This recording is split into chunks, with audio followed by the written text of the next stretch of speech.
So I'm standing here with Paul, and a lot of you would have watched the videos we've already made out here. I mean, I was here back end of March 2014, beginning of April 2014. Paul explained to us this medical portfolio, and that seems like a very long 4 months ago, to be honest, but what is it, April, May, June, yeah, it's pretty much 4.5 months, you know.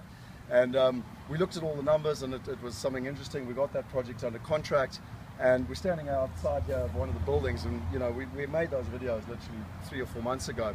We've now spent the best part of 4 months analyzing those numbers, crunching those deals, going through the leases, doing stuff that most people, unless they really are experts in the medical industry, wouldn't even know. Not just commercial, but commercial medical, if you want to call it that.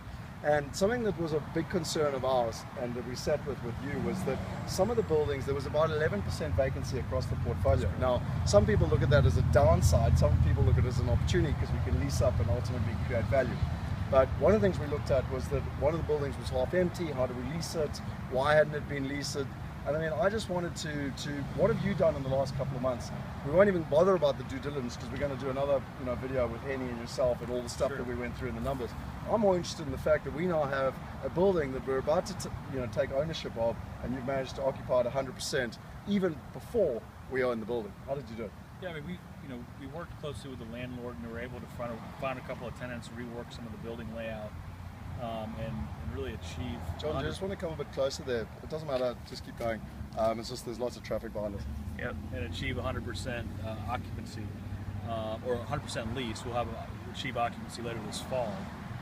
But just using some of our contacts and relationships within the market and trying to work to get the space out in front of some people, we were able to do that.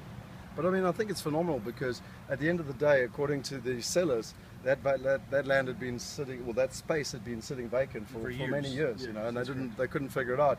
And you managed to crack it in less than 2 months, you know. And I tend to always say to people, that's the value of partnership, you know. And I mean, what I was also fascinated by is there were 3 steps to the process. One is that there was a tenant taking half the space in the one building. You managed to move them into the other building, which filled up that building that we actually saw, you know, with my own eyes was about 25% unoccupied. And then you got a major tenant, the Piedmont Group, which is, you know, literally one of the top hospital groups. So it's a really quality, it's not just a cheap lease, it's a real kind of blue chip tenant that we've got in there.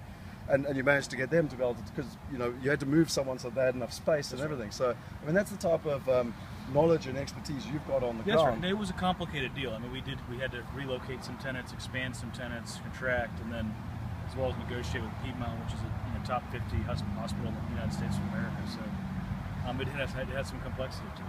There's one last part to it that I think is critical, is that, you know, unfortunately, you leased out the building too quickly, actually, because now the sellers were like, oh no, like the value needs to go up. And you know, you went and sat down with the sellers, you had dinner with the sellers, and just tell us a little bit about that part, because you know, life is about being fair as well. Sure. But you also managed to negotiate something very fair, so that ultimately we're in an even better situation. Yeah, there's obviously value added with the new leasing, and being at 100% leased.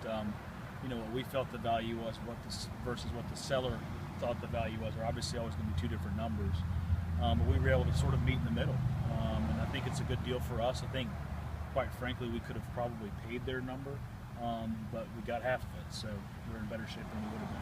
Oh, it's fantastic. So, I mean, in conclusion, I want to say thank you very much. I mean, I'm quite glad that I'm going to be a proud owner of this building behind, and you know, I didn't even really know that we had managed to actually secure that 100%.